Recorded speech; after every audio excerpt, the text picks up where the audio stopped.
Alright everybody, welcome back to Conquer and Commander. Today we're going to be looking at my Karn Silver Golem deck that I updated for Robot Week over at puremtgo.com. So go check it out over there, look at the rest of the site, and enjoy the fun robot themed articles that have been out all week. The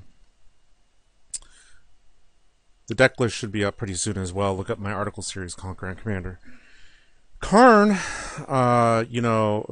is actually pretty powerful. The most traditional Karn builds have some form of either Mycosynth Lattice, so that Karn can animate lands and destroy them, or some other sort of like stacks type build to keep people from untapping and causing problems. And when I made my original version of Karn, let's go ahead and take a look at that now.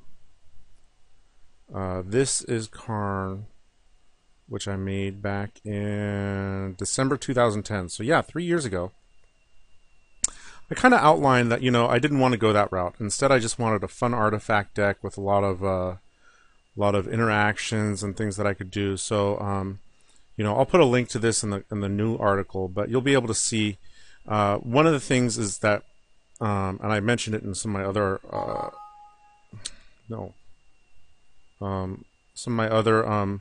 videos, is that while this version was powerful, it had a high average CMC. In other words, it was like 4.5, which is really kind of outrageous. And admittedly, that helped with using Karn with stuff like Akrima's Memorial and stuff like that. But really, it turned out that more often than not, I would have mana problems and get screwed and fall behind. So in my new version, which you will see looking like this, and here it is, Robot Week, I managed to bring down the average CMC to 3.5. I updated the mana base a little bit, and I just made the deck more efficient, I guess you could say. I included some artifact or equipment like Batterskull and Bone Horde, and I kind of shied away a little bit. I had a little bit of an artifact token theme with stuff like Pentavis and a few other things that could make a couple of tokens, and I kind of got rid of that. If you really wanted to, I guess you could go ahead and do that. Go the artifact dude route and token route, but I got away from that. But anyways, so I updated the whole deck. There's been a lot of new goodies in the past 3 years, including Karn Liberated and stuff like that. So let's just take a look at Karn and the deck itself. Karn, like I said, he can animate your artifacts. So what sometimes you'll see other people do is use a lot of mana artifacts, like Golem's Eye and Sisay's Ring, and then end up animating them and turning them into beaters. So that's another way to go. I basically just put in a bunch of artifacts and stuff that I enjoyed. So let's look down the line here. First up, we've got our Pile of Destruction. And Ulamog is our only Eldrazi. He's good because he destroys things, and destroying things... No, keep. God damn it. Destroying things is good. He's also a big beater, and he's a lot of fun. Spinovish Saw is another removal card that you can animate with Karn and beat down with. All his dust obviously won't hurt you very much at all. Steel Hellkite, Duplicate, Nevinyrral's Disc. I guess I do have one combo. I have the disc here with Darksteel Forge. And therefore, if you get both of them out, you can blow up the whole board and keep everything you've got out there. Brittle Effigy, Relic of Progenitus, hits graveyards, Oblivion Stone, Strip Mine, Tectonic Edge. I think I've also got Ghost Quarter in here somewhere. Where are you? Yeah. And then Karn Liberated, who's just a very good Planeswalker. Now you can actually go heavy on the land destruction effects and include something like Crucible of Worlds if you really want. Crucible was in my original version. I took it out. Just I didn't want to go down that route with this version. But feel free to add it. Crucible's a good card. Alright, now let's take a look at my card draw. We've got Staff of Nin, Mind's Eye, Sword of Fire and Ice, Serum Tank, which almost always, admittedly, repeatedly paying 3 in order to draw cards seems kind of mediocre, but it was never a problem for me. Druidic Satchel isn't technically card draw, but it's more like ramp. It actually goes over here because it can put stuff in play. Serum Take, Diviner's Wand. You can make a lot of mana and end up drawing a bunch of stuff. And then Temporal Aperture isn't technically draw, but it puts stuff directly into play. Just if you use this card, make sure to use it during your main phase before you play a land. I'm not sure if it's a bug on MTGO or what, but if you reveal a land and it's not your turn, it won't let you play it. So keep that in mind. This was actually a pretty good card, though. There is a decent amount of mana help here. Gilded Lotus, Blinkmoth Urn, which you should always be able to use more than everybody else. Thran Dynamo, Worn Power Stone, Palladium Myrrh, Coalition Relic, Cloud Key, Mind Stone, Guardian Idol, Grim Monolith, Felwar Stone, Mana Vault, Soul Ring, Mana Crypt, Everflowing Chalice, and the Satchel. So yeah, I mean, there's a decent amount of ramp in here, and it's all very helpful. Some of these guys, like the Guardian Idol, can turn into creatures, which is good. Druidic Satchel can make tokens for you, which is good. Palladium Myrrh is a creature, which is good. All right, now let's just talk about like our defense here. Portcullis is a card that I didn't draw during this version of the deck, but in my original version, it worked amazingly. So I kept it in there. It's just a good way of making sure that not many creatures stay on the board, you know, especially against token strategies and stuff like that. So consider that. Force Field, I know in paper this is probably an expensive card, but online it's really cheap if you've got to play it. Arena of the Ancients worked really well. You know, I've really only got 2 legendary creatures in this deck, and Arena ends up shutting down a lot of Voltron commanders, so it's really worth considering.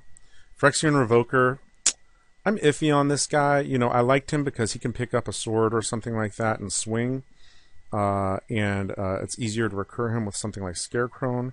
On the other hand, it's not as good as Pithing Needle, in that the needle prevents the card from actually being played. So just keep in mind the differences between the two. However, Torpor Orb, amazing. You know, you've only got a couple of Enter the Battlefields effects with your creatures. And so this is just a great card that hoses a ton of people. Lodestone Golem usually slows people down, and then we've got Maze of Ith and Mystifying Maze. Now, we've got a decent amount of cards that sort of like interact with your artifacts and artifact creatures. Voltaic Key, Joyrus Toolbox, being able to regenerate your guys, Sculpting Steel and Darksteel Forge help with your artifacts. Shimmermere. My original version of this deck had Videlkin Orrery, and I just liked the fact that this was a dude more. Mirrorworks, being able to copy stuff is freaking amazing. Clock of Omens and Golem Artisan are both good at what they do. Just to back up real quick, one card draw card that I didn't include was Tower of Fortunes. I used that in my original version. It was just very costly, and I wasn't always going to have that amount of mana available. It's a good card, and you know, if you want to play with it, feel free. Now, I've only got 2 tutors in the deck, Expedition Math and Kuldotha Forge Master. Obviously, the map most of the time goes for Mishra's Workshop. The Forge Master, you're not going to always have a ton of artifacts out there. I don't have a ton of like token making production here, but you know, if you want to go and grab that Colossus of Akros or the Darksteel Forge or something like that, the Forge Master does well. I actually have a decent amount of recursion in the deck. Elixir of Immortality, while not strictly recursion, is able to get stuff back in your library. Scarecrow gets creatures back into play. Junk Diver, Sword of Light and Shadow, Arcbound Reclaimer, Buried Ruin. Decent amount of recursion, you know. And then over in this pile is just like our beaters. Phyrexian Processor, like I said, I loved this card. He was amazing. If it's you against the world and you still have 40 life, I don't recommend really paying more than 15. Unless you've gained a ton of life or something like that. 15 is probably about all you need. It's up to you, though. I loved this guy. Darksteel Juggernaut, indestructible. It just beats down. Precursor Golem, efficient. Wormcoil Engine, very good. Mimic Vat creates tokens that you can go ahead and throw it, attack with. Very good. Steel Overseer. I put in this version of the deck, and I'm not 100% sure I like it in the deck. Yeah, I guess if you can find another good, like, 2-mana artifact creature, you could throw it in there. If I had more of a token theme or a +1/+1 counter theme, using stuff like Pentavis and Tetravis and Triskelion and stuff like that, it would probably be good. But it just wasn't that great. Batterskull, still good. Bonehorde, actually not always good, but good enough.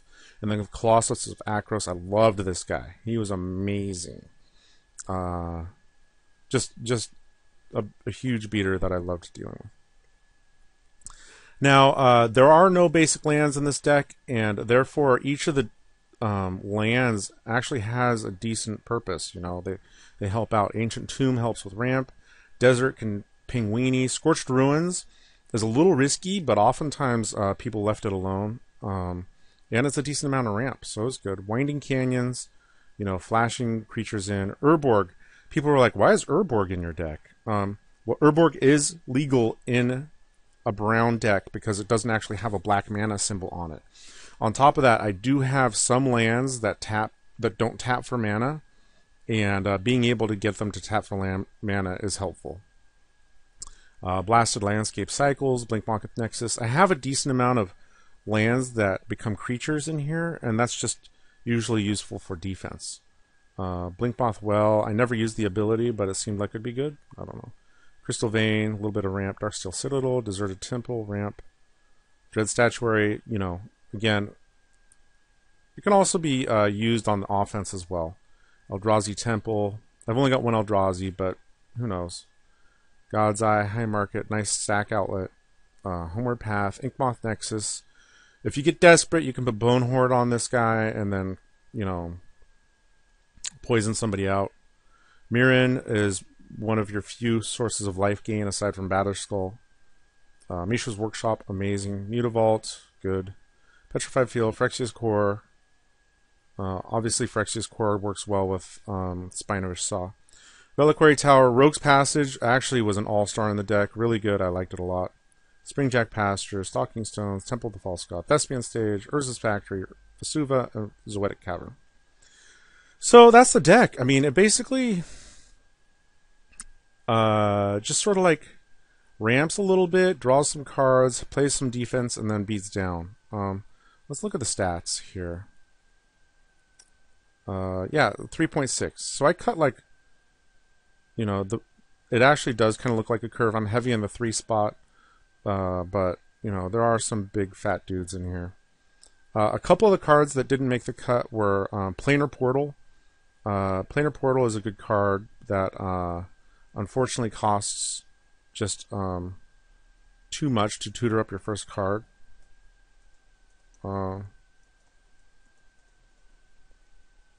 It's basically 12 mana to tutor up your first card. And the deck can actually make that much mana, when you've got Blinkmoth Urn out there. But it just didn't seem efficient, so I didn't add it. Another one that didn't make the cut was Akroma's Memorial. Not having a haste outlet was kind of not always the best. I guess I liked the Memorial in the previous version. I just needed to cut down on the average mana cost of the deck. Memorial is a good card to consider. I also didn't do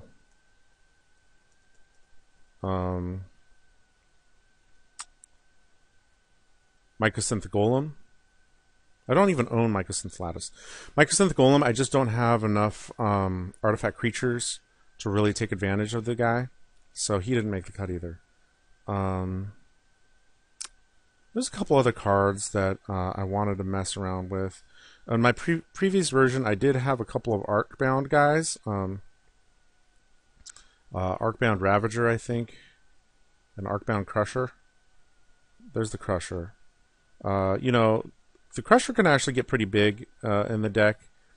And the Ravager obviously is good as a sack outlet. You know, both of those guys. I guess I'd put the Ravager in instead of Steel Overseer. I don't know. But Ravager's not bad, and the Crusher's not bad either. I just, you know, I've just messed around with the deck a little bit. It's a fun deck. It's obviously not a combo deck. You do have to think a little bit about how you use your mana because all your lands have abilities as well, and there's a lot of activated abilities. 2 more cards that I guess you can think about are Strionic Resonator, because you do have a decent amount of triggered abilities, and then the other one, Rings of Bright Hearth. Again, you've got a lot of activated abilities, and Rings of Bright Hearth can be helpful. But, you know, this is just how I ended up playing it, and I enjoyed it. You do have some games where, like, you dump your hand, and you'd be like, what do I do next? Well, you freaking play Karn, and you animate your stuff, and you beat down. That's what you should be doing. Anyways, hope you guys enjoyed the deck. I'm going to be getting back to the precons here. I've got 3 more to go through. We'll see how that goes. Hope you guys have fun and enjoyed the Karn deck. Thanks.